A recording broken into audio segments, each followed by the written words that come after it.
What do you think about intelligent design? You know, it's a big controversy around the country now. Intelligent design. Well, do you think it's a fact or do you think it's a myth?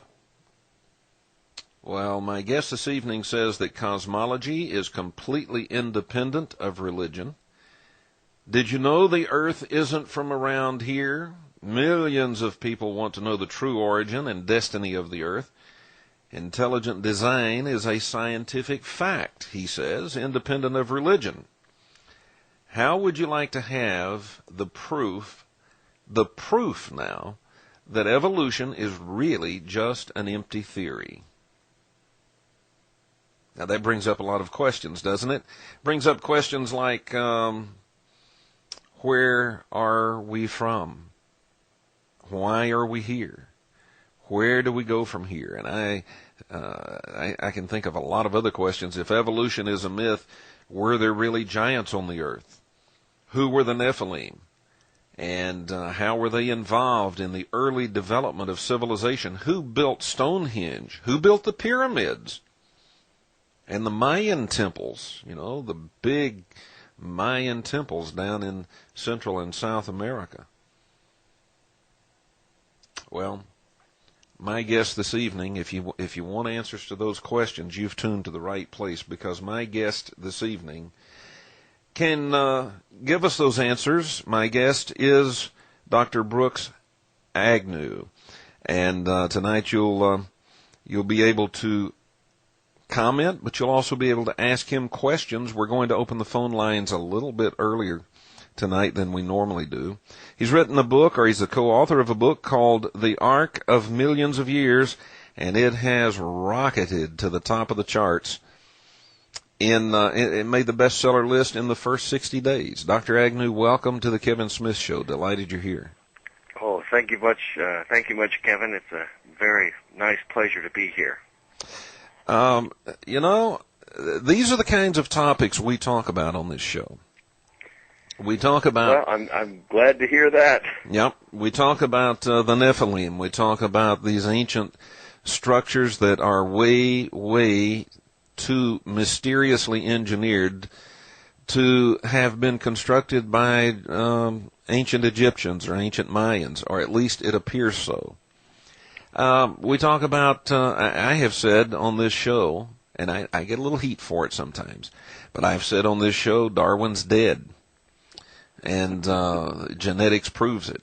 And I'm particularly interested in hearing what you have to say about all of these things. So let's just dive right in. You've got this book called The Ark of Millions of Years. Why don't you give us a synopsis of that, and then we'll go from there. Oh, sure. Well, actually, I'll give you a little bit of background. I'm a commercial scientist. My expertise is in spectroscopy. I have taught college-level chemistry and some graduate-level spectroscopy with some sophisticated instruments.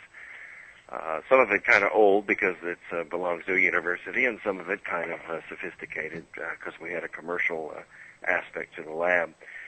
And over the years, I've collected a lot of dry data, but I have discovered some pretty fascinating phenomenon that really flew in the face of traditional science, traditional physics, and I read Darwin's theory and studied his life a little bit to try to put some perspective in his ideas about evolution. Mm-hmm. But I never really did anything with it. It was just interesting. It was good party talk, I guess. And then I met my co-author. She is an archaeologist in her own right. She was a medical professional in Middle Tennessee, and because of that, made enough money that she could take several trips a year to feed her hunger for archaeological first finds. And the thing that really put her on the map was she went down a 3-day river trip, which was not easy to do, to try to verify a National Geographic photograph.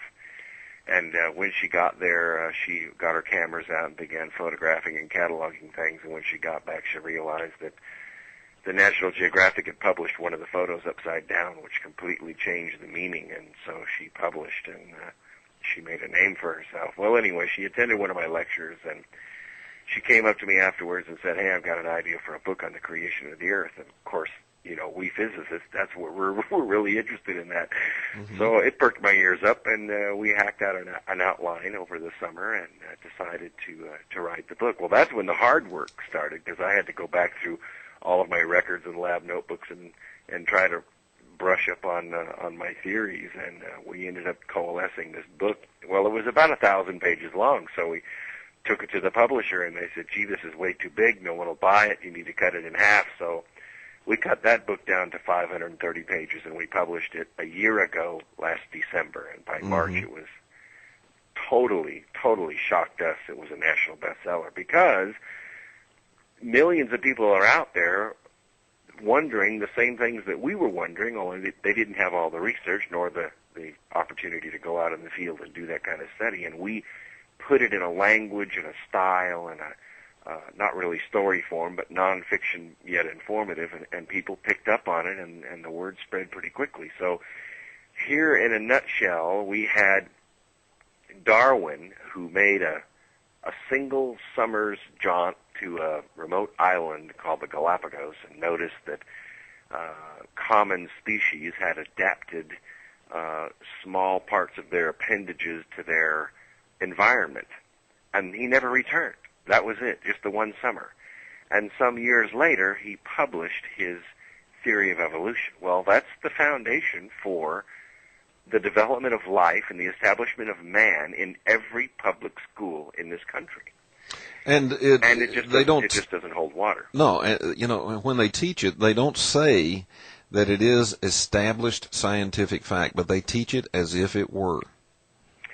Well, that's exactly right. And if you realize our technological level in this country, actually in the world, but more so in this country because we're driving it, it's doubling every 10 months now. We track this. There are lots of experts that track this. And it's not just clock speed or memory speed. It's also the ability of the public to assimilate and use this technology. It's not so far above the head of the public. The public is eating it up, and the Internet is feeding that. And what has happened is we have spent tens of billions of dollars on healthcare, and most of that money has been spent in the study of genetics and specifically the human genome. And guess what we discovered? I think I know. It has nothing to do with religion. Uh-huh. What we discovered is there has been genetic engineering going on for a long, long time. All right, let's talk about that.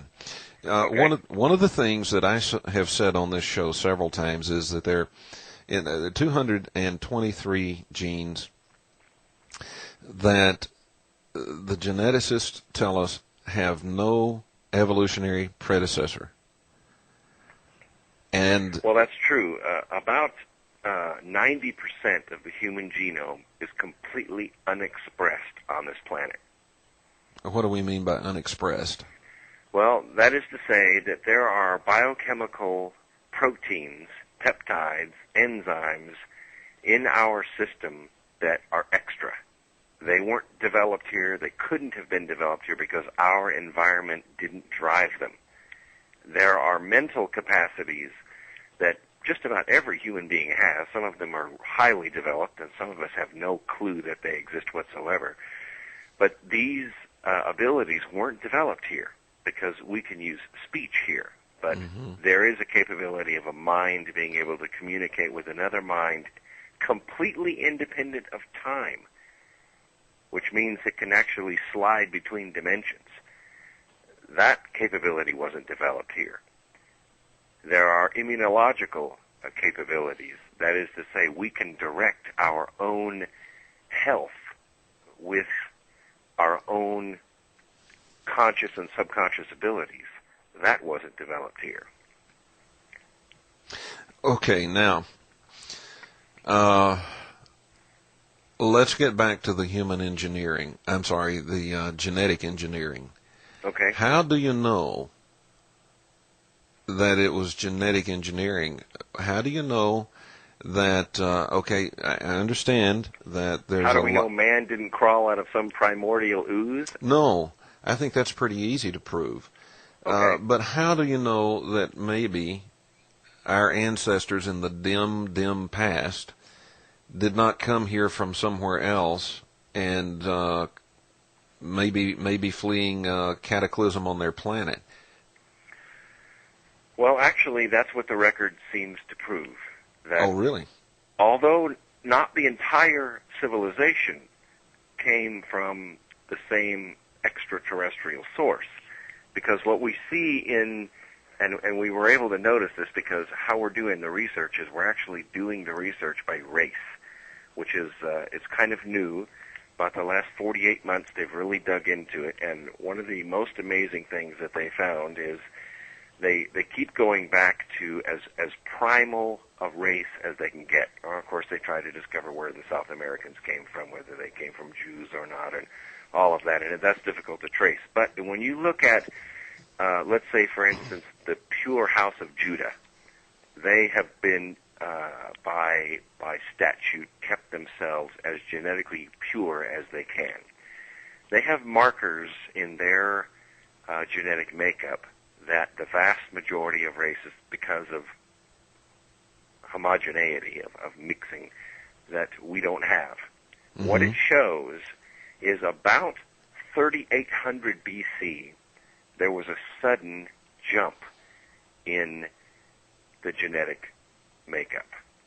It was not gradual, and there was no other event, that is to say, geological or cosmic, that could have made a genetic change like that.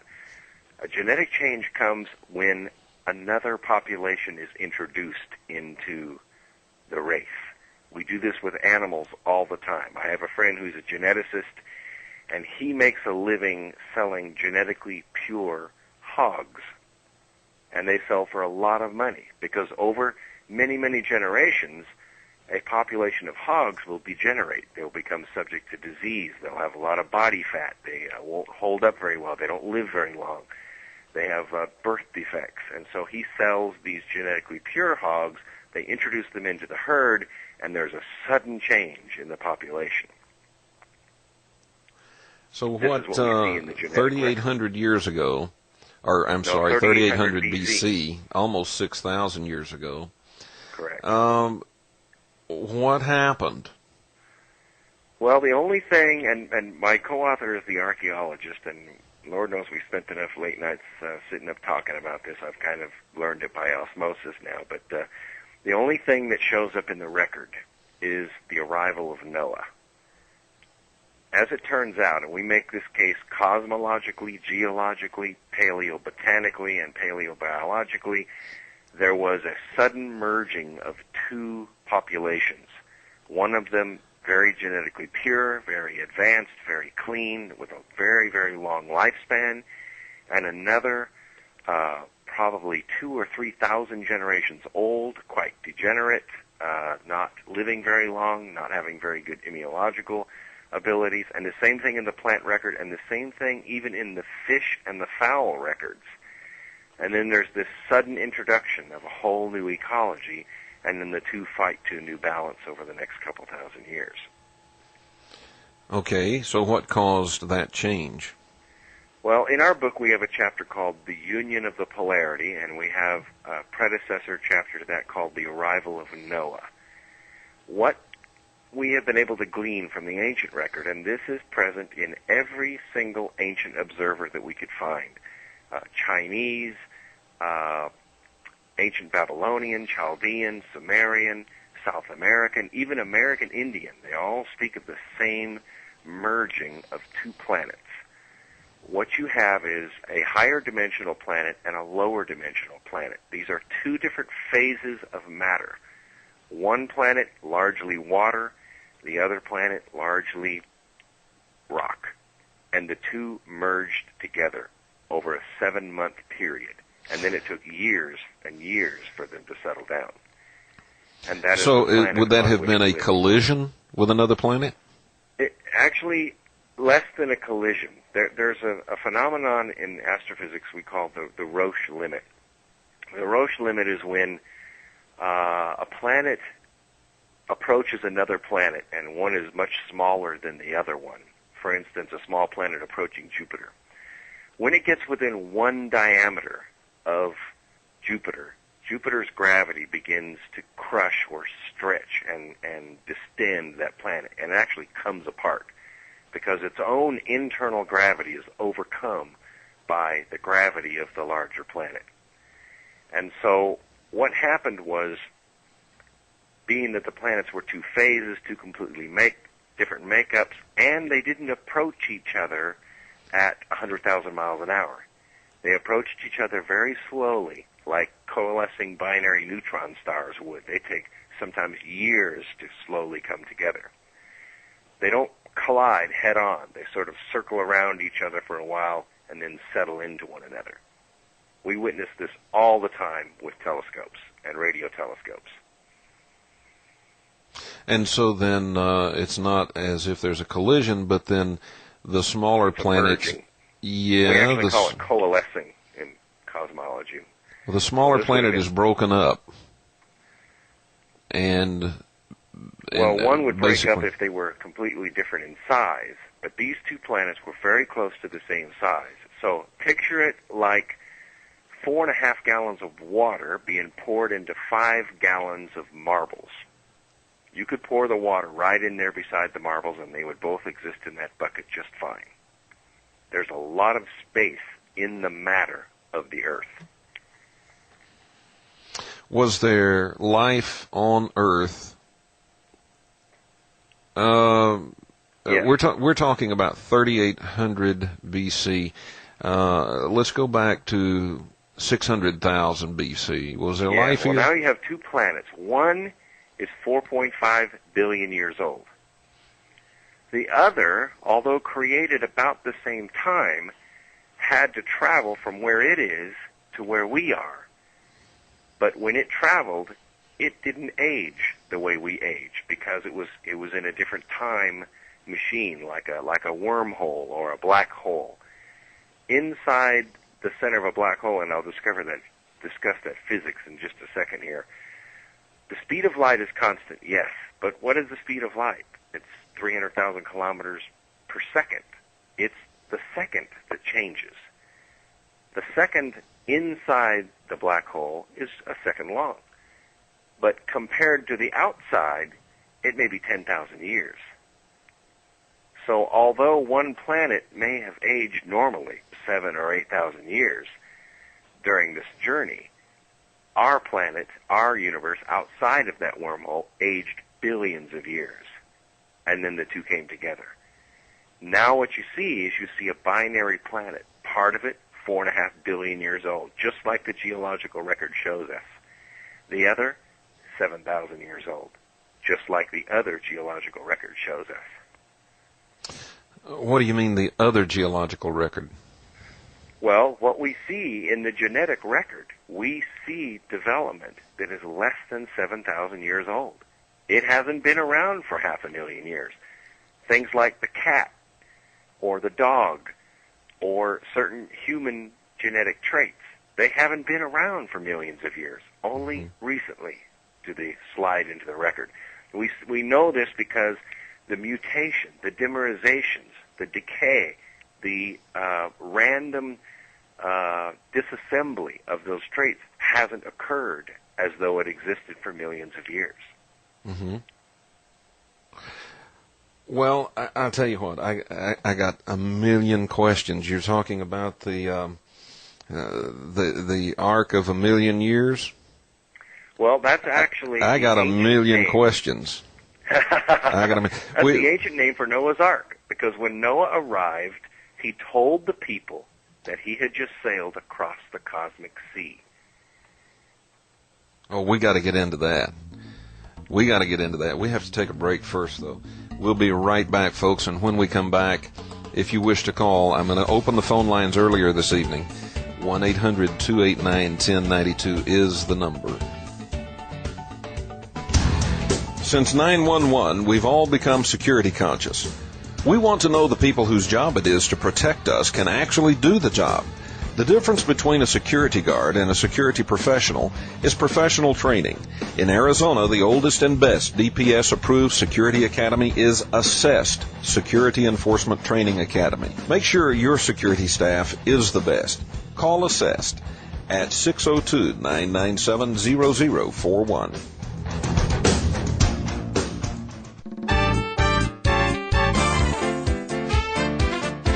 Got iPod? Get K-Pods, the Kevin Smith Show podcast, and take Kevin with you everywhere. Subscribe today at kevinsmithshow.com.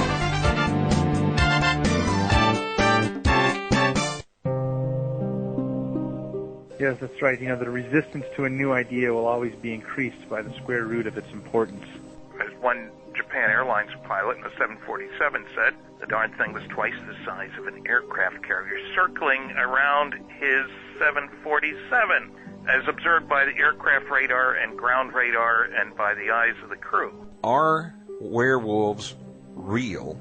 And are you actually a genuine werewolf? Yes, I am. And there are werewolves out there. In fact, there are several requirements that have been issued in certain circles that involve consideration of funding of paranormal activities, particularly with regard to the war on terrorism. You are listening to The Kevin Smith Show, the #1 talk show choice of many galaxies.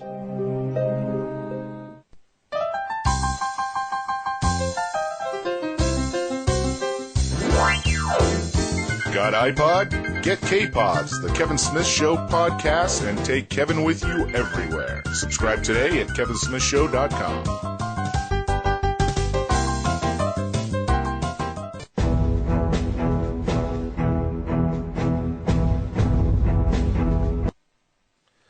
And welcome back, ladies and gentlemen, to the Kevin Smith Show. My guest this evening is Dr. Brooks Agnew.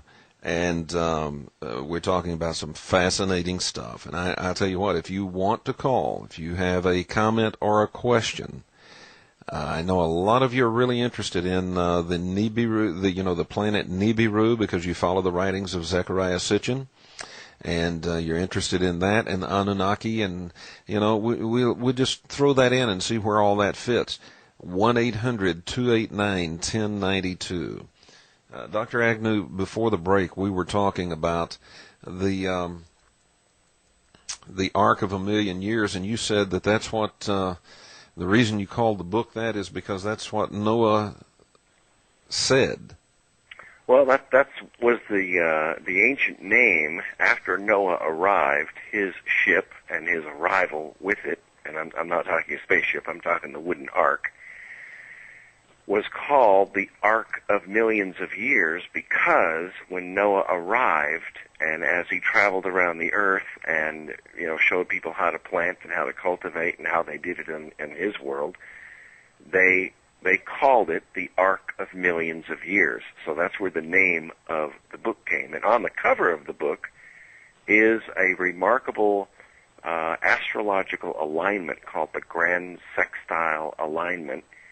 It happened for the second time November of 2003, which is when we finished the book. And when we read up on that, the ancient prophecy that went along with that alignment was, first it would appear at the heralding of the birth of Solomon. And then the next time it would occur would be some 5,000 years later. It would occur just before the fullness of the story of the creation of the earth would be restored. So we took advantage of it, put it on the cover of the book, and just wondered if people would get it. Yeah. Now, let me back up to Noah just a minute. Okay. You're saying that Noah claimed to have come across the galaxy, is that right? Well, he said he sailed across the cosmic sea. What I did as a physicist was I of course, did my cosmological research. How in the world could that have happened?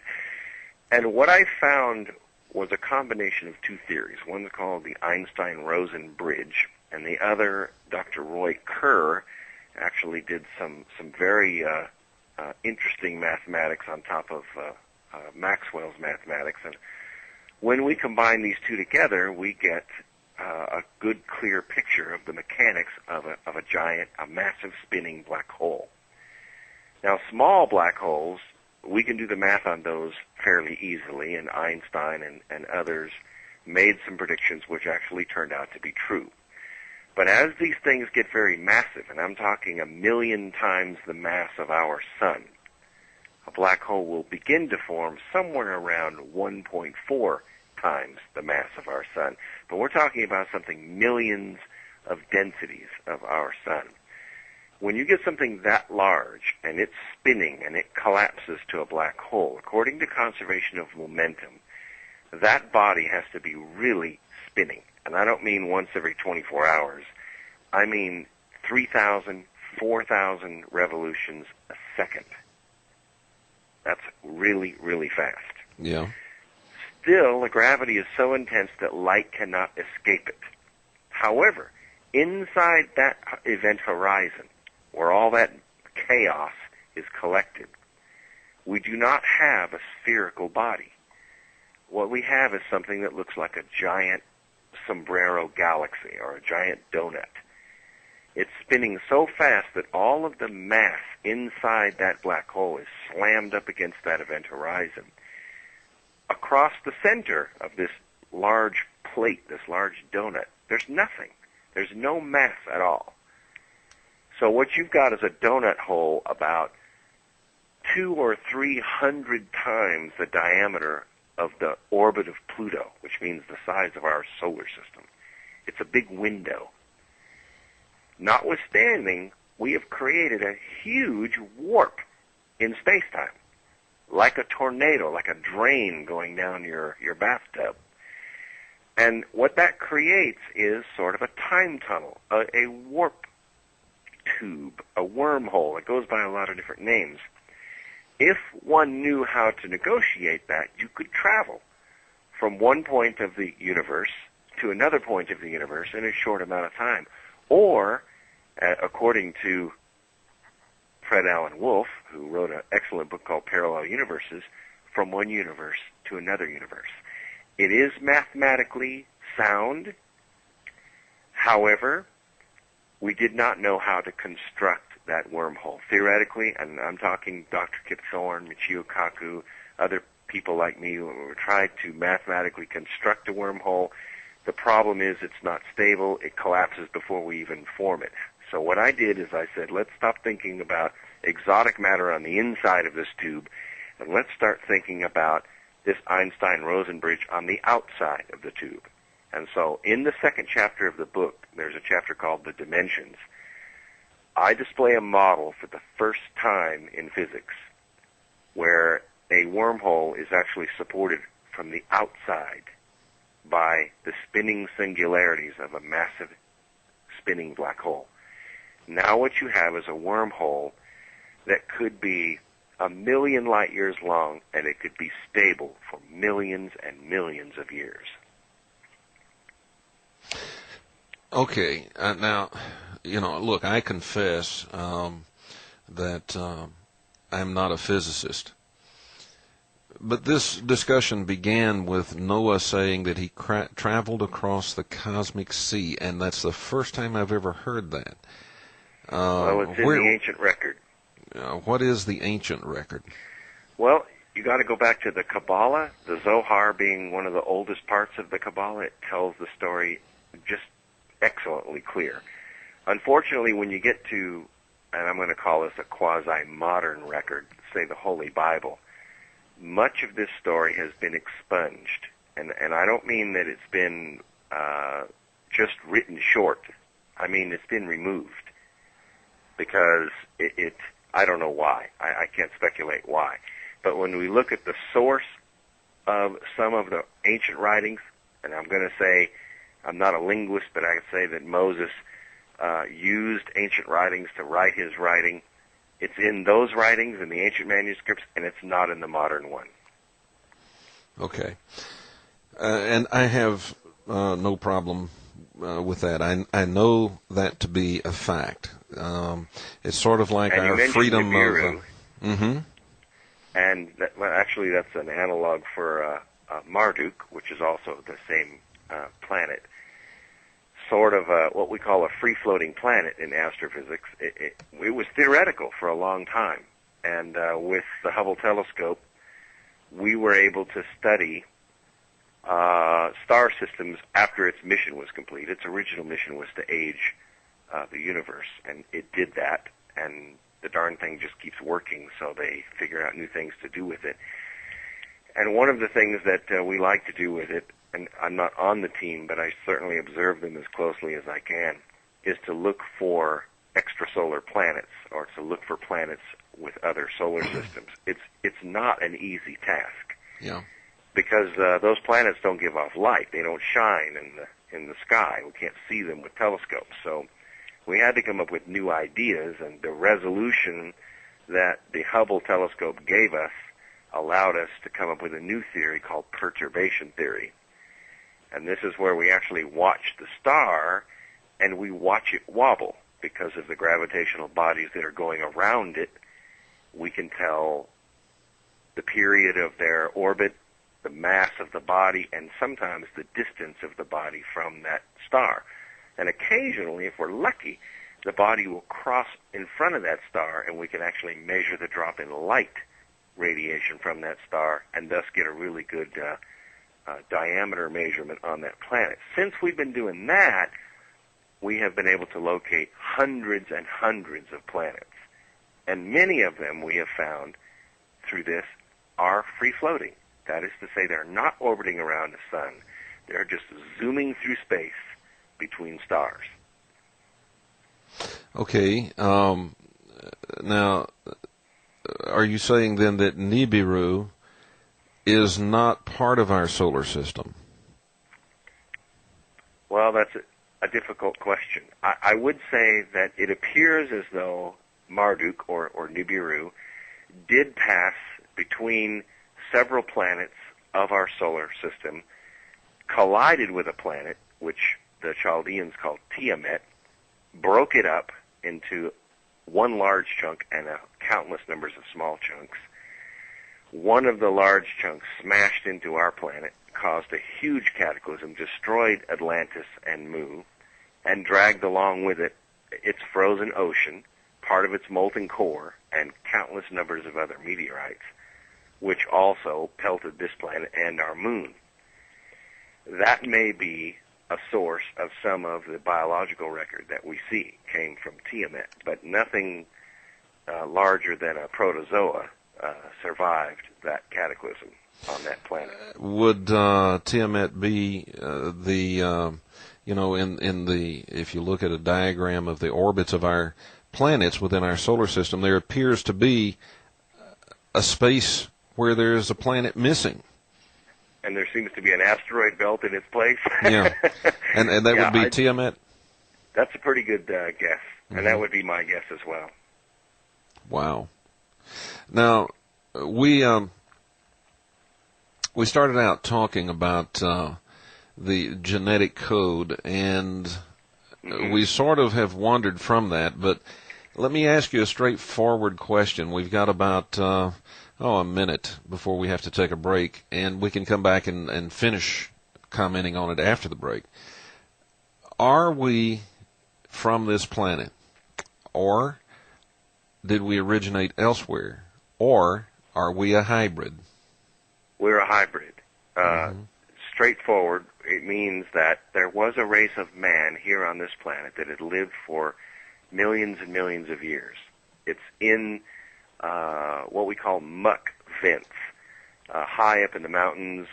When there was a global catastrophe, it sort of put everything in the planet that came in front of these large tidal waves in a blender, like a mud blender, and jammed that mud into cracks and crevices and caves high up in the mountains, and then they froze there. Well, since that time, we have drilled into those, and we have found that humans and dinosaurs and woolly mammoths and rhinoceros, giant rhinoceros, all existed at the same time. So man, in some sense, has been on this planet for a long, long time. And then Noah's race came along and blended with that race, and we are the descendants of that union.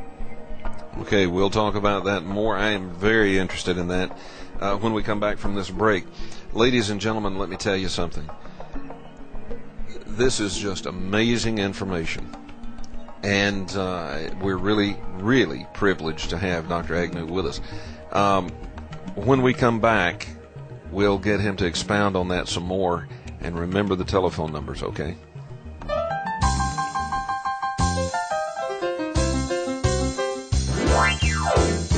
Got iPod? Get K-Pods, the Kevin Smith Show podcast, and take Kevin with you everywhere. Subscribe today at kevinsmithshow.com.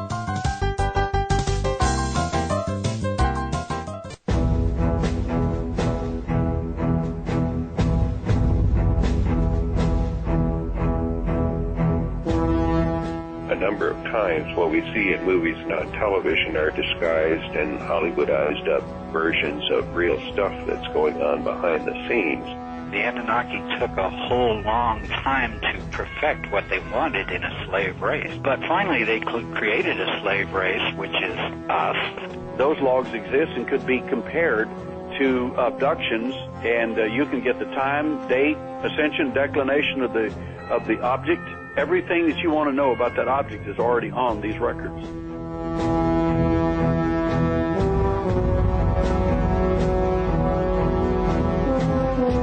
The Kevin Smith Show, unique in the galaxy.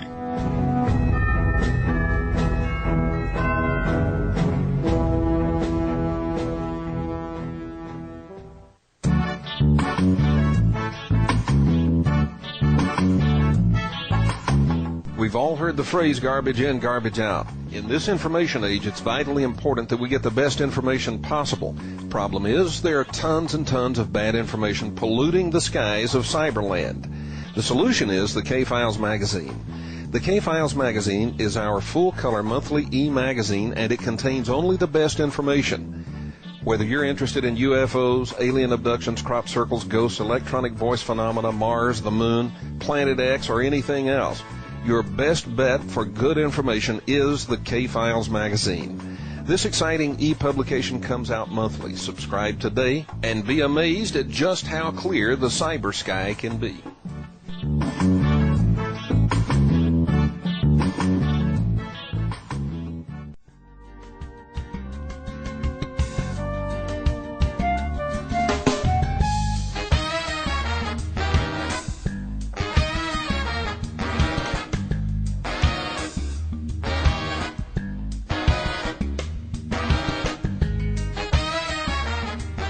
And welcome back to the Kevin Smith Show. My guest, Dr. Brooks Agnew, and we're talking about the origin of things and how it all came to be. Now, before the break, Dr. Agnew, you said we are hybrids, and we have done some talking at the beginning of the show about being about genetic engineering has been going on.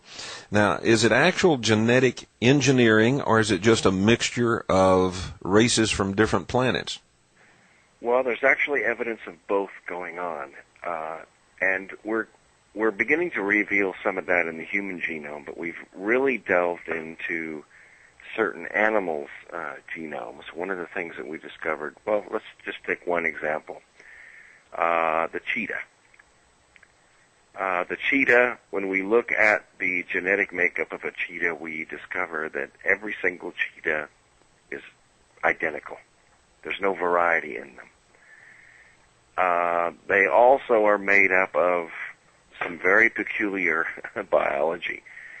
From the first vertebrae below the skull to the tip of the tail, the animal is a dog. It has a dog's spine, a dog's lungs, a dog's feet. It does not have cat paws. It has dog paws. It has a dog tail. The black spots on the cheetah are dog fur. The rest of the animal, from the base of the skull forward and the tan fur, is a cat. And when you go into the genome, you can see where the splicing has been done. Nature doesn't do this. The cheetah is a clone. Oh, wow. That's the first time I've heard that. Well, It's absolute medical fact, and you can look it up for yourself. I'm not putting any religion in this. I'm not saying that ancient earthlings did this, because I don't think that Stone Age, Bronze Age, or even Iron Age men had the capability to do this. I'm saying that the record is irrefutable. It was done. And what about us? What we see, and of course there's been some speculative, I won't say speculative, I'll say controversial research that has been done, and I think in the news recently has even been some Korean genetic research that has been debunked. But some of that is very, very legitimate. Some done by American university labs and some done by European university labs. And what we have researched into is the difference or the similarities between the ape and man. Of course, what's missing on the earth is the in-between animal. Right. If Darwin was correct, then there is some sort of random chance increase in complexity, increase in capability from species to species. There's absolutely no evidence going all the way down to one-celled animals of this occurring. There is an irrefutable principle called irreducible complexity. What this means in biology is when you get down to things like molecular machines, let's look at the flagellum motor of a single-celled bacteria, a single-celled animal. That motor can turn at 100,000 RPM in one direction, stop in 1/4 of a turn, and turn 100,000 RPM in the other direction, thus allowing this bacteria to go forward and backward at will. That flagellum motor has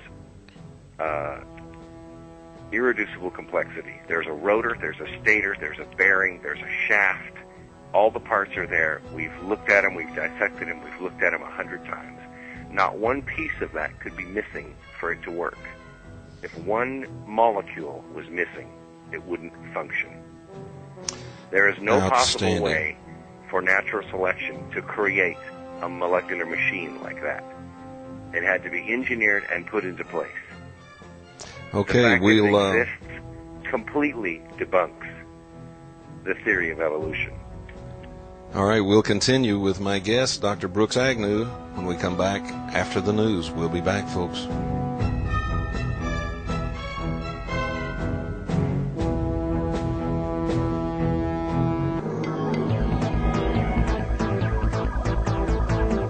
This is Charles Hall. Hi, this is nuclear physicist Stanton Friedman. Hi, I'm Rebecca Hardcastle. This is Jason Martell, researcher into the ancient astronaut theory. You are listening to The Kevin Smith Show, the #1 talk show choice of many galaxies. Call The Kevin Smith Show at 1-800-289-1092.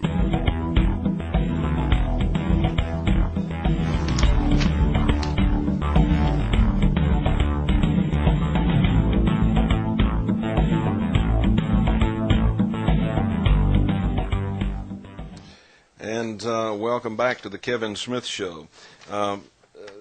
Dr. Agnew, we have a caller on the line, so let's go ahead and take the call and see what the question or comment might be. Okay. Caller, go ahead with your comment or your question. Hello, Kevin. This is Al from New York. How you doing? I'm doing good. Go ahead with your comment or question. Okay. I was wondering if Dr. Agnew was involved with the IBM and National Geographic, studying the DNA samples from around the world. It was supposed to be, a 5-year project? And I wonder if all those samples have been brought in around the world. The other thing is I wanted to add is that after Noah, there was a remnant of the, I believe, the Nephilim that was still around, as reported in the Bible, and we discussed this, the King of Og and whatnot. Also, if he's done any work from the Sumerian digs out there in Baghdad, it would seem like a lot of these mummies that the Egyptians have kept might show some signs of, different genetics in their bones or whatever. And I'm wondering if in Baghdad, the people that are working over there in archaeology have discovered any of the, mummified bones and whatnot of animals. Okay, let's give him a chance to respond to that. Dr. Agnew? We had three questions there, right? Mm-hmm. The first was about DNA all over the world. I'm sorry, the caller was a little bit faint there at the beginning, and I didn't get all of that. Mm-hmm. Okay, let's see. Al, are you still with us? The last one was about genetics on mummies. Yeah, let's. Al is back with us. Al's with us. Let me let him give you the first question. Just one question, Al, and then we'll let him respond. Okay. Well, I guess I've looked at Jason Martell's site on the Anunnaki, or the things that were found over there in the Sumerian culture, and I noticed that in some of the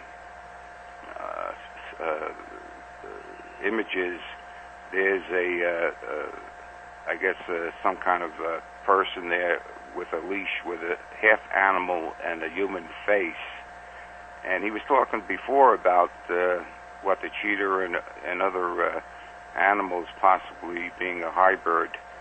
And I'm wondering if he's done any studies from any recovered mummified animals in that part of the world. So that's basically. Excellent question. All right, Al. Thanks for your call. Yes, thank you. Actually, the ancient DNA record, and we go back. We're taking hair strands from what anthropologists call Neanderthal man. Mm-hmm. And what we discovered was quite remarkable, in that the DNA was not a predecessor of human DNA. In other words, it is genetically impossible. No amount of probability exists for us to have descended from Neanderthal man. So that is a separate ancient race that existed on this planet that is not a genetic precursor of us. Okay. There is some DNA work going on with mummies, and not just mummies found in the Middle East. There is some genetic work going on a skull that was recovered in Mexico. It's called the Star Child skull. I met Lloyd Pye, who is the current owner of that skull, and has been trying to raise money for a long time to get some sophisticated genetic work done on that skull. Unfortunately, the genome library is made up of known genetic markers. And so when the first, probably up until the 10th generation of genetic study that was done on the Star Child skull, it basically says origin unknown, because there are no matching markers for humans. Mm-hmm. Only a few pieces of it, and yet this is a very obviously a sentient being that was discovered in the arms of its either mother or mate in a cave in Mexico. Yeah. I have held a replica of that skull in my hands, and it is not human.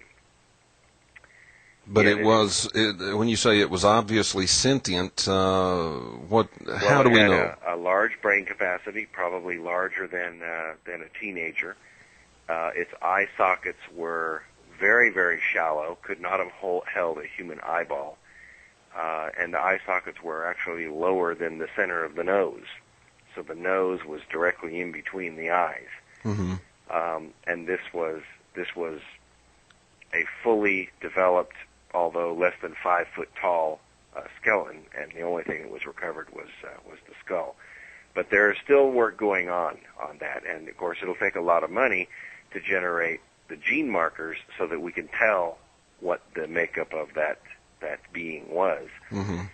That being said, there is not very much mummified genetic material that's being released to labs for obvious reasons. Some of it's religious, some of it's governmental, and some of it's a little bit like looking through Galileo's telescope for the religious world. Mm-hmm. They just they don't want to know that there are other races, other beings, other civilizations in our universe. Let's go back to the phone line with a caller. And caller, your first name and where are you calling from? Hello? Okay, well, I guess got a little sorry about that. A little nervous. Okay, and folks, then, let me did he give mention something about the Nephilim, or did we want to get into that? Yeah, we will in a minute. Let me give the phone number out. It's 1-800-289-1092 is the toll-free number. And then for people who live in the Phoenix area, if you live in the area of Phoenix, Arizona, from whence the show originates, the telephone number is 623-581-5148. Okay, let's talk about the Nephilim. Okay. Who are they? Well, the Nephilim are an ancient name, a Hebrew name for a group of fallen angels that interacted with early man on both planets, on Noah's planet as well as this planet. There's two distinct and separate records of them being on the earth in just the Bible. And that's not counting other records like the Slavonic Book of Enoch and other records are quite replete with interactions with these individuals. By count, there were about 200 of them, most of them male, some of them female. Some of them actually had wings. Yeah. Some did not have wings. Mm-hmm. I have been to Rosslyn Chapel in Scotland. I went there last July to take a photo documentary of that structure. Independent of Freemasonry, I wanted to see what my ancestors had put together. Yeah. And what I found in there just absolutely blew me away. I made a photo record of it, and you can find some of it on our website at arcofmillionsofyears.com. Mm-hmm. And some of my original photos have been published. What is in there are stone carvings done in the 1400s, starting in 1442, of the Nephilim. And several of them are not completely human-looking. In other words, they have animal fur over their entire body except their hands and feet. Some of them have wings. Some of them do not. Some of them have odd head structures. But there are three unique things about the Nephilim. One is they are immortal. Yeah. Second is their DNA can blend with anything. Their our DNA race can and our blend animals with cannot anything. mate two different species together and come up with offspring. Yeah. Nephilim DNA was different. It could create offspring with anything. Oh, the offspring that they had with humans were the giants. And these ranged in height from 7 feet to as tall as 36 feet tall. Yes. Some of the genetic traits were multiple rows of teeth. And some of those skeletons have been found in the United States with double rows of teeth. Oh, yes. Let's go to the phone line again. Caller, where are you calling from? And your first name, please. Hello, Kevin? Yes. Yeah, good evening. Good evening. First name's Joe. I'm calling from a remote location in Pennsylvania. I have a question for the doctor. Doctor, good evening. Okay. And thanks for being a guest on the show. Question for you with regard to the AB negative allele. Could you discuss with me the verification of the AB positive, AB negative allele with regard to its presence on this planet with regard to cross-matching of the rhesus monkey? With regards to what? Hello? Yes, I can hear you. He said with regard to the rhesus monkey. The rhesus monkey. Oh, the rhesus monkey. AB negative allele. Okay. Well, you caught me with a biological question that I don't know the answer to. I'm actually a physicist. My brother's the biologist, but I'm just don't have enough knowledge of that to make a comment. Okay, and caller, you probably could not hear him unless, Not at all. Okay, he said that he is not a biologist, that's his brother, and that he is a physicist, and he just doesn't know enough about it to really make a comment. Okay. Yeah, I'm just brave enough to make a comment about it if I knew anything about it, but I really don't at the moment. Yeah. Okay, fantastic. Folks, let me say this. We've had a couple of folks that must be first-time callers and don't know how this works. When you call, the phone will be answered. No one will say hello to you. You will simply hear either silence or you'll hear me talking in the background. But hang on, because when it's time for me to bring you online, I will address you and ask for your first name and where you're calling from. We've had, I don't know, Dr. Agnew, we've had like 4 or 5 that called and then hung up because no one said hello, I guess. Well, they'll get used to it. They need to be regular callers on the show. Yes.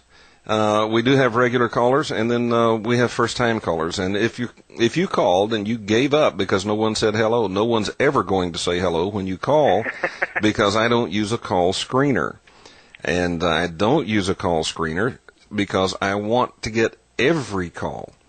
I don't want a screener to say, no, we're not going to put this guy on, you know.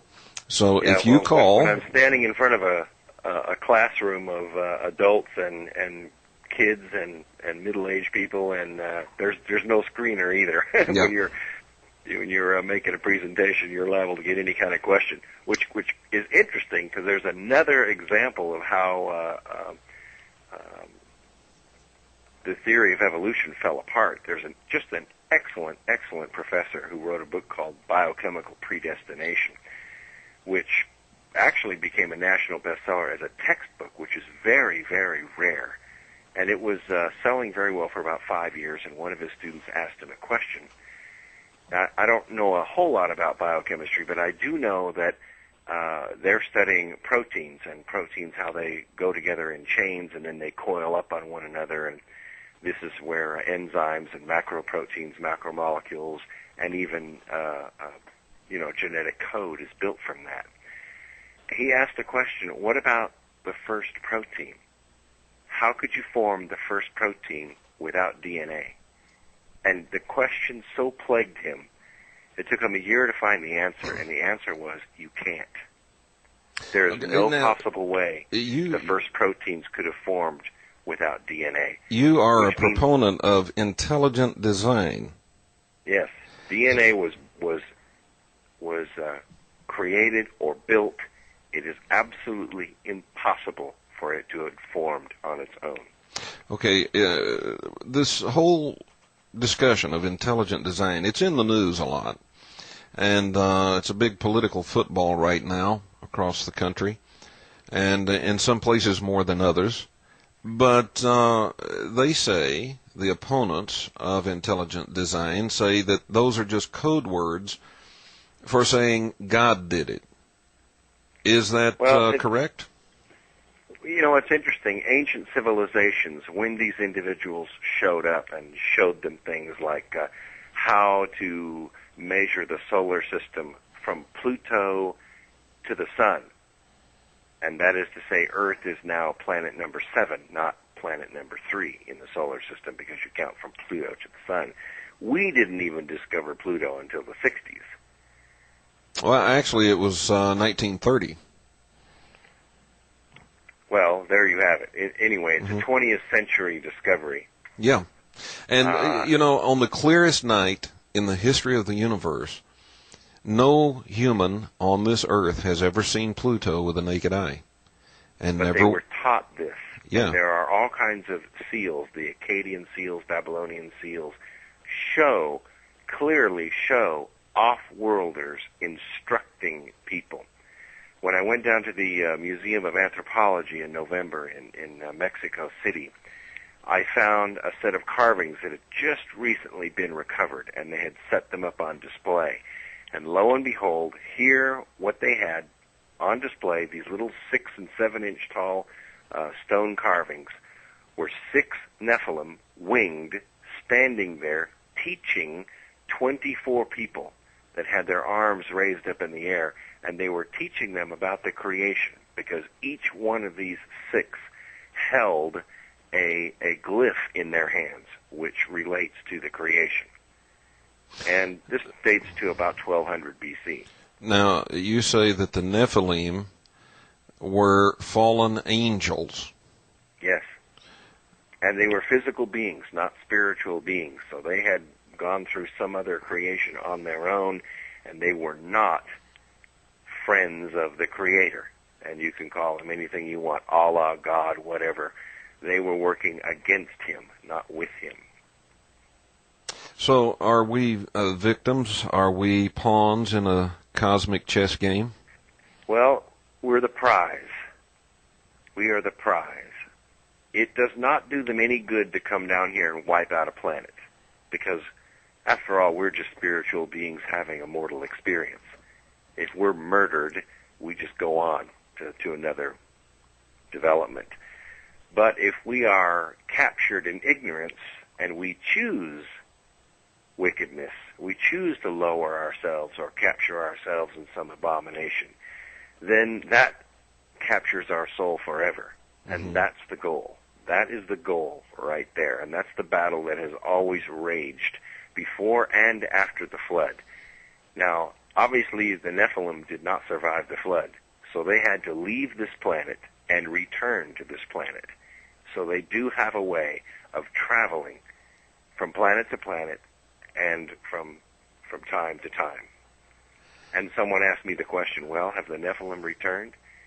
Well, Volume 2 of our book comes out in 4 weeks, and there's a chapter in there called The Watchers. And you got to read that chapter to find out, but I'm telling you, the proof is absolutely amazing and true. Are the Nephilim, that's the Hebrew word, Nephilim. Mm-hmm. Is that the same as the Sumerian Anunnaki? Yes. Now, there are some that are called the Shining Ones. These are different. These are not the fallen. These are not the Watchers. The Shining Ones who traveled and actually used Sumerian writing as their language, and they usually stayed anywhere from 10 to 100 years at each location around the planet and worked with them, worked with their culture, taught them how to plant, taught them about medicine and about husbandry and about cultivating animals. And that's another revelation that we make in this book. We have actually, for the first time, revealed that Sumerian writing and Sumerian presence with the Shining Ones existed in Bolivia. In Bolivia? In Bolivia, over 900 BC. How do we know that? Because we went there, and there is a set of bowls called the Fuente bowls. Mm-hmm. And the bowls are filled with cuneiforms, which are the writing of the Sumerians. And the actual text says that the reason they were there was to teach them how to fish, how to purify water, how to farm, how to do astronomy, different architectures, taught them about husbandry and about midwifery so that they could survive. They helped them rebuild the planet after the flood. Interesting. And so then the Shining Ones, not the Nephilim, but the Shining Ones have our best interest at heart? Yes, they do. The Nephilim do not? Correct. And both of these are what we would term extraterrestrials. Is that That's correct? One thing that people have to come to terms with, if they read our 2 books, that's fine. If they don't, that's fine too. But they have to come to terms with 2 things. A, we are not alone in the universe. And B, God has enemies. Okay, so when you say God has enemies, then you accept the existence of a supreme being. Absolutely.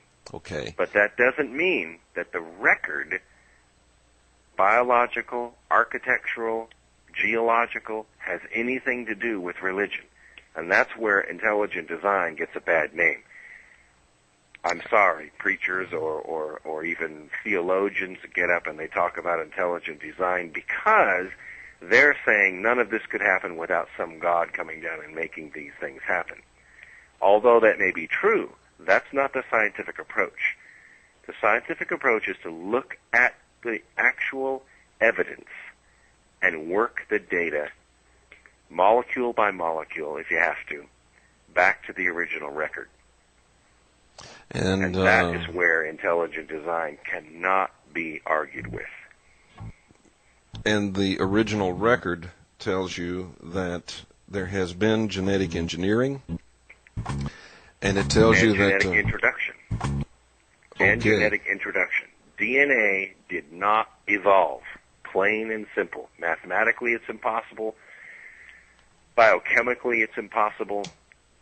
Any way you want to look at it, DNA cannot be randomly assembled. It has to be created. All right. Well, that's a lot to think about. We'll continue in just a moment with my guest, Dr. Brooks Agnew. And the telephone number is 1-800-289-1092, or if you're in the Phoenix area, 623-581-5148. Can you imagine a world without children? A world where children don't play, or dream, or imagine? At St. Jude Children's Research Hospital, we're working every day to find cures for diseases that strike down children, because we can't imagine a world without children. Can you? St. Jude Children's Research Hospital. Call 1-800-931-0800 or log on to stjude.org.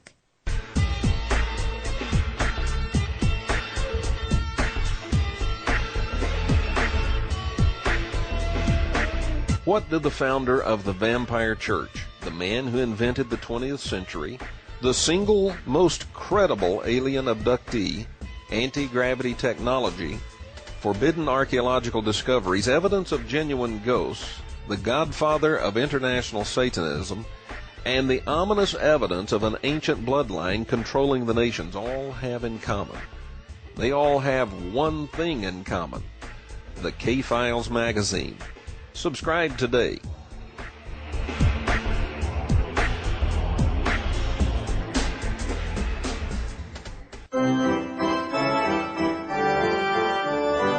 Got iPod? Get K-Pods, the Kevin Smith Show podcast, and take Kevin with you everywhere. Subscribe today at kevinsmithshow.com.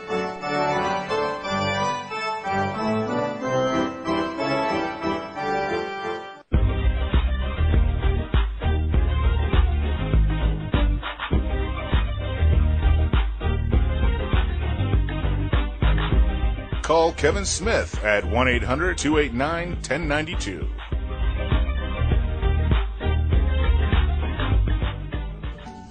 And welcome back, folks. You're tuned to the Kevin Smith Show on Global Star Communications Network and 1.FM, and I'm delighted to be here. I hope you are too.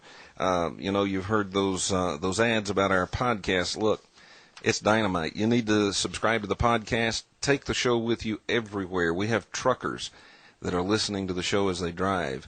And we've got people in RVs listening to the show as they travel across the country. Podcast, that's the way to go. Okay, my guest is Brooks Agnew, Dr. Brooks Agnew. We're talking about a view of the origins of things that is quite different from the standard view that you get from establishment scientists. And I love it. You know, Dr. Agnew, you may not know this, but I attack establishment scientists a lot because they deal with a closed box system, and they keep their brains in this box.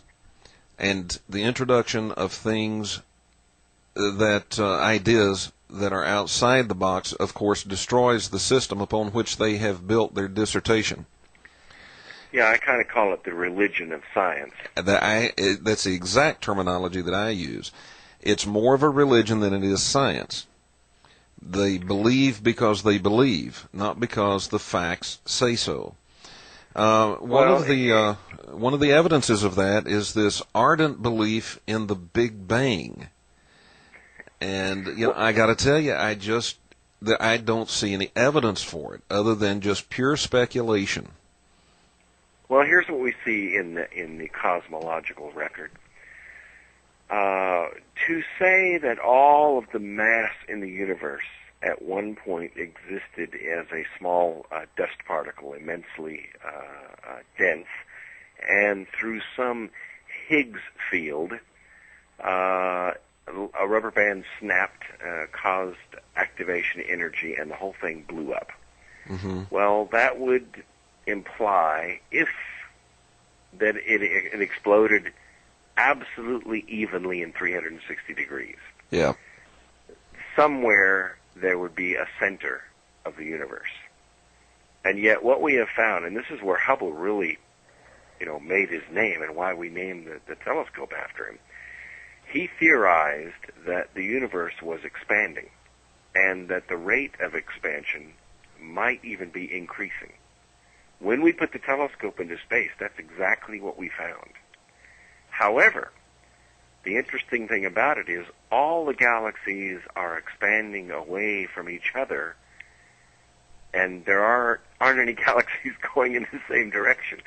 And there are actually galaxies traveling away from our galaxies so fast that we will never see their light. So what it implies, and I'll add some evidence to it here in a second. About a year ago, maybe just a little bit longer than a year ago, because I made a lecture at an observatory, and I remember including it in my presentation. The crew, and they're quite young, in their 20s, that actually run the data, the Macintosh computers that collect data off the Hubble telescope. It had completed its mission, and they decided to aim it into a dark part of the universe. That is to say, when you open the lens, you didn't see anything. Mm-hmm. And they left the lens open for 8.3 days, and then they closed the lens. Well, this is a digital system in that all of the light that comes in is cumulative. So it takes a while for that to add all up. Well, several days later, maybe it was 4 or 5 days later, they remembered that they had taken that shot, so they decided to download it. And it took a couple of hours for this to completely assimilate. And in that amount of time, they were sitting around speculating what they might see. Oh, we're going to see a very young part of the universe. We may even see part of the Big Bang and some of these young stars being formed. And then the picture came up, and their jaws hit the floor, because what they saw were thousands upon thousands of highly organized galaxies. There was no young part of the universe. As far as they could see away, 8.3 days, 24 hours a day collecting information into the Hubble telescope, there was no young part of the universe. The only piece of evidence that's out there is this low-grade microwave hum that's in the universe. It's somewhere around 2.4 degrees Kelvin, mm-hmm. and it is supposedly the echo or the remnant of the Big Bang. What makes just as much sense, and this is kind of a new and budding theory, I'm not the first to put it forth, although I'm probably the first to talk about it on radio, is the theory that there may have been a series of medium bangs, and that may be occurring all the time. As black holes degrade or become unstable or get too much matter inside of them and their spin decays, they go in reverse and they explode, and they may be doing that all over the universe. There's a pretty sound, well-founded and well-accepted theory that in the center of every galaxy there is a massive spinning black hole. Oh, we have one, do we not? Well, there is a theory. We have built a series of observatories called LIGO, Laser Interferometer Gravitational Wave Observatories. There's one in Washington State, one in Louisiana. There are a couple of others on the planet, and they're working they're working together as best they can to try to detect gravitational waves emitted from black holes. So far, as of last week, they have not been able to do it. Mm-hmm. We have measured coalescing binary neutron stars, but we can do that with radio telescopes too. It does prove to us that the telescopes work, that the observatories work, but we have not directly observed a black hole yet. So it is still theory. Recently, Stephen Hawking, he had a bet with another, I I don't know if he was. Kip Thorne. Yeah, I don't. Is he a physicist or an astronomer? Kip Thorne's a physicist. Yeah. And he's actually the driving force behind raising most of the grant money to build the LIGO systems. And the bet was that nothing escapes from a black hole. Stephen Hawking said that's his position, and Kip Thorne said that he thinks that black holes leak. And apparently there was a discovery that black holes do in fact leak. I think it's X-rays, maybe gamma rays. And yeah, it's actually called evaporation, but yes, they do emit. But as they spin, they warp space-time, and that ripple travels at the speed of light outward in the universe, and that's what we're actually trying to detect. If you call it evaporation, if black holes do that, do dimensions do it? Yes, there is an interaction between dimensions, and it's sort of like, I really like Michio Kaku's description when he was a young boy in Japan. He was talking about looking at the fish pond, the goldfish pond, and he wondered about the water universe that the goldfish swam in and what they thought about the air universe that we live in. I think unless they come to the surface and actually, poke their eyes above the water, they don't really see it. But what they do notice is when it rains, there's a ripple between the air universe and the water universe. And that analogy is so beautiful because that's exactly what we see. Dark energy, dark matter, all kinds of particles and waves blinking into and out of our dimension. And we're just now really fully understanding that. In fact, just recently there was an abstract about a dimensional motor that they're getting ready to test. If it works, we'll be able to travel to Mars in a period of 8 days. Of course, Mars is one of my favorite subjects. I like Mars. That's I have. There's a company called Universal Mineral Leasing Registry, and I have registered a mineral lease in a gold deposit on Mars. So if we ever get over there, I'm a rich guy if we ever get there. All right, now. Well, part of my spectrographic theory was used to build ground probing radar. In fact, that's really where all my research came from. I explored for oil and gas and water on this planet, and when I submitted my findings to NASA in 1998, it was added to other scientists' findings, and that is the basis by which they are searching for water on Mars as we speak. Yeah, in the latest experiment that's been switched on up there, and the Marsis. Yeah. Yeah, the Marsis system is a sounding unit. It really takes two antennas to make that function spectrographically, but what they're doing is using the radio waves to bounce off of different strata in the planet itself, and they're speculating that certain strata give off an echo that would be synonymous with liquid water or frozen water. But spectrographically, it can be done with two antennas where you can not only tell if it's running water or frozen water, you can tell if it's salt water or fresh water. Wow. Okay. Now, and one of my other theories was just proven correct, and that is that oil comes from space because they have discovered oil on one of the Saturn's moons. I doubt there were any dinosaurs there. By the way, for your listeners' edification, oil did not come from dinosaurs, period. It came from space. And so it was deposited here during the merger of the two planets? Nope. It is deposited by cometary tails. Billions and billions and billions of cubic yards of energized methane. That's what makes up oil. And it falls to the earth like rain. That's correct. As hoarfrost or rain or actually long chain fats, and it seeps into the earth and sits there. Wow. Look, earlier you mentioned something that we change subjects too quickly, and I want to go back to. I'm sorry. I'm so interested in this. I want to go back to the giants. Okay. Because we had just mentioned that some of those have been found in the United States, and in fact quite a number of them with the double sets of teeth. You said that they ranged in height, I believe you said, from 9 feet to 36 feet.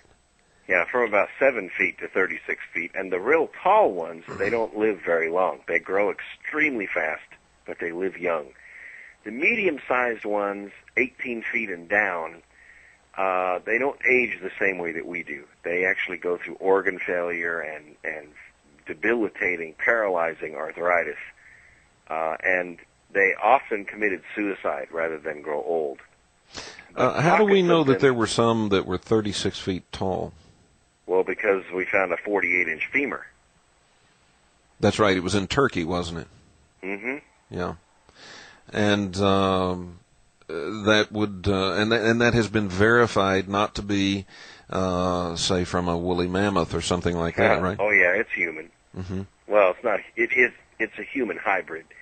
The giants were offspring of humans mixed with Nephilim, and the Nephilim did this on purpose to create a subjugating warrior class, and it worked. For a long, long time, it worked on both planets. Mm-hmm. And what happened was there were only two ways to fight them. Actually, three, but one wasn't very efficient. One was to starve them out because they required a lot of food. Their body temperature is 115 degrees Fahrenheit. It takes a lot of food to keep that going. So they subjugated masses of humans to raise food for them, and when that ran out, they ate people. So they weren't very popular. Now, how do we know about their body temperature? Their body temperature was 115 degrees Fahrenheit. Yeah, how do we know? Well, you have to ask the giant expert, Stephen Quayle, but he has verified that. Mm-hmm. And okay. I guess, well, there have been pockets of them discovered from Magellan to all kinds of different explorers have run into them from time to time.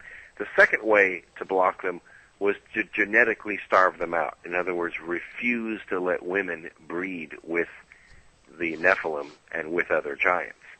And this is actually in the religious code of several ancient races, not the least of which is the Jews. But if you look in the Bible, one of the reasons, for instance, women cover their hair, the reason that rule was put in place was because the Nephilim and the giants were enamored with women's long hair.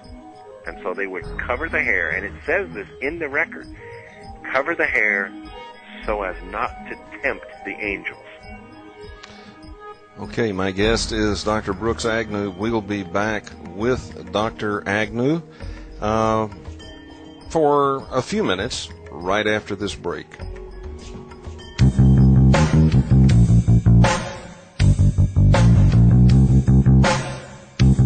We've all heard the phrase garbage in, garbage out. In this information age, it's vitally important that we get the best information possible. Problem is, there are tons and tons of bad information polluting the skies of Cyberland. The solution is the K-Files magazine. The K-Files magazine is our full-color monthly e-magazine, and it contains only the best information.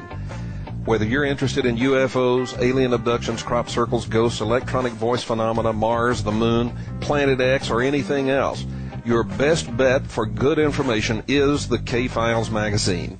This exciting e-publication comes out monthly. Subscribe today and be amazed at just how clear the cyber sky can be.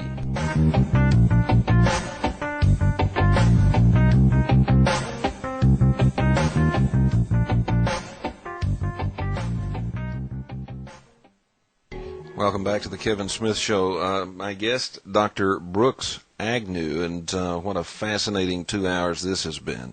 It's gone like lightning, Dr. Agnew, and it has. We have barely scratched the surface. And that leads me to ask this. Would you be willing to come back and talk with us some more about this in the future? Oh, I accept. Absolutely. It's been a pleasure.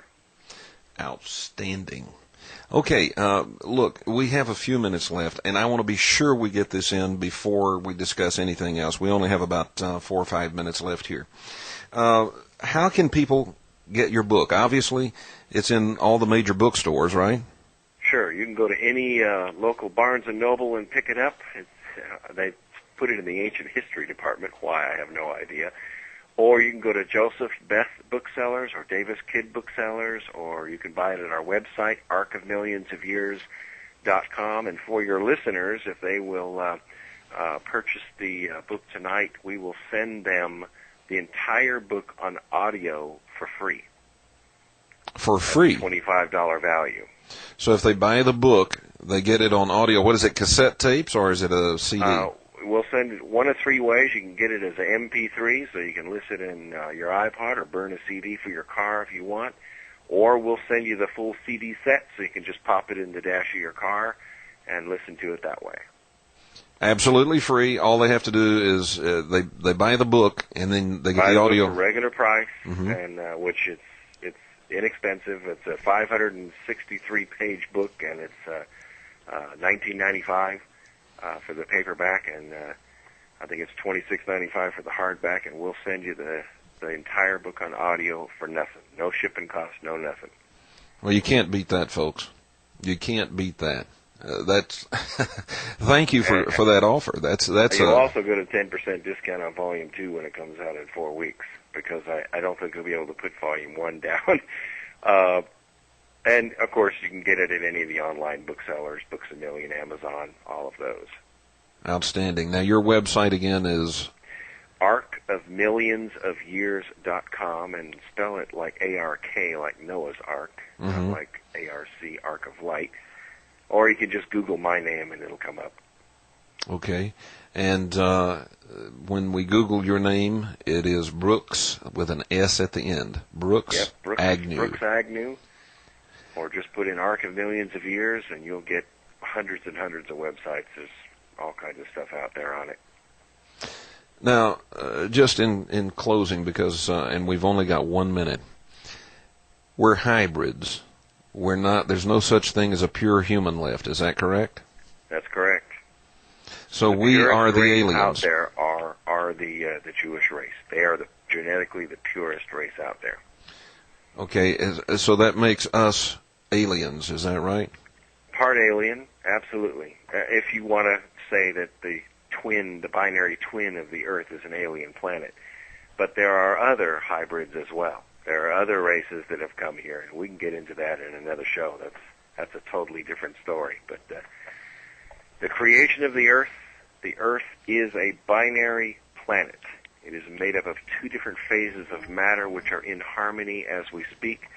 And come 2012, according to the ancient calendar and all of the things we've been able to find, that harmony is supposed to go into dissidence and come apart, which may be why we are seeing the catastrophes that we're seeing.